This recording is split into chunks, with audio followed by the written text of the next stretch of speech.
নমস্কাৰ আজি আমি চাম আইফোন আৰু আইপেডৰ বাবে লাচিত আছামিজ কীবোৰ্ড কেনেদৰে ইনষ্টল কৰি ব্যৱহাৰ কৰিব পাৰি।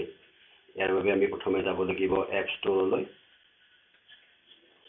এপ ষ্ট'ৰত গৈ আমি সন্ধান কৰিম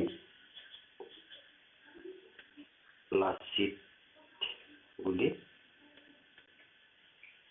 লাচিত সন্ধান কৰিলে ইয়াত দুটা দেখুৱাব। প্ৰথমৰটো সেইটো পুৰণি ভাৰ্চন, সেইটো 2014 চনত ৰিলিজ কৰা হৈছিলে। আমাক লাগে এই দ্বিতীয় কীবোৰ্ডখন লাচিত আছামিজ। এইখন আমি এতিয়া ইনষ্টল কৰিম।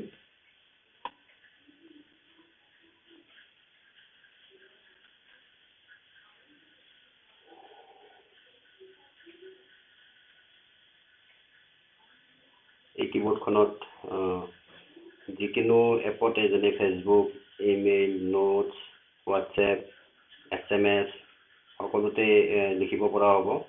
আগৰ ভাৰ্চনটোৰ দৰে ইয়াত কপি কৰি আনি পেষ্ট কৰিব নালাগে। ইয়াৰ চাইজটো হ'ল 7.8 MB। আমাৰ এইটো ডাউনলোড হৈ ইনষ্টল হৈ গ'ল।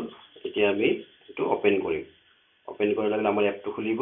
এইখিনিত এতিয়া এটা ইনষ্ট্ৰাকশ্যন দিয়া আছে যে এই কীবোৰ্ডখন এক্টিভেট কৰিবলৈ আমি ছেটিংছ, তাৰপিছত জেনেৰেল, তাৰপিছত কীবোৰ্ডলৈ যাম। আহকচোন আমি যাওঁ। ছেটিংছলৈ আমি খুলিলোঁ। ছেটিংছ খোলাৰ পিছত ইয়াত আমি পাম জেনেৰেল। জেনেৰেলত গৈ অকণমান তলত ডেট এণ্ড টাইমৰ ঠিক তলতে আছে কীবোৰ্ড। কীবোৰ্ডৰ ভিতৰত আছে কীবোৰ্ডছ।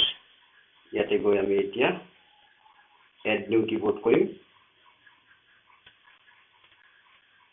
মোৰ এবাৰ এড কৰাই আছিলে, আকৌ এতিয়া কৰিম add new keyboard. Add new keyboard কৰিলে আমি এনেকৈ তলত পাম থাৰ্ড পাৰ্টি কীবোৰ্ডছ। ইয়াতে গৈ লাচিত আছামিজ আমি চিলেক্ট কৰি দিম। এতিয়া আমাৰ কীবোৰ্ডখন এক্টিভেট হৈ গ'ল। আমি যদি এতিয়া লিখি চাবলৈ বিচাৰোঁ, নতুন মেছেজ এটা আমি লিখিম ইয়াতে।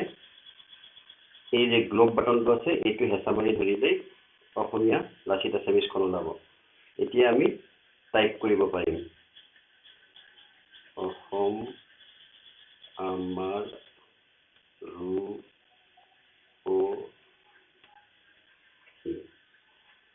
আকৌ ইংৰাজীখনলৈ বিচাৰিব লাগিলে এই গ্লোবটো আকৌ টিপি ধৰি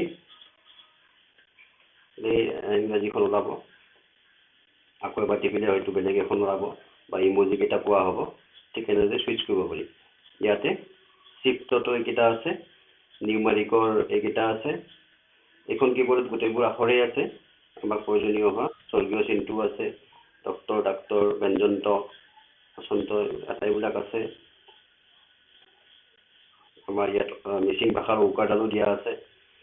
এইটো হ'ল ZWNJ, এইটো যে আমি চিকমিক টপ টপ এইবিলাকত লিখিবলৈ এইটো ব্যৱহাৰ কৰোঁ। লিখি দেখুৱাইছোঁ চিক মিক, এইবোৰ আমি লিখিব পাৰোঁ।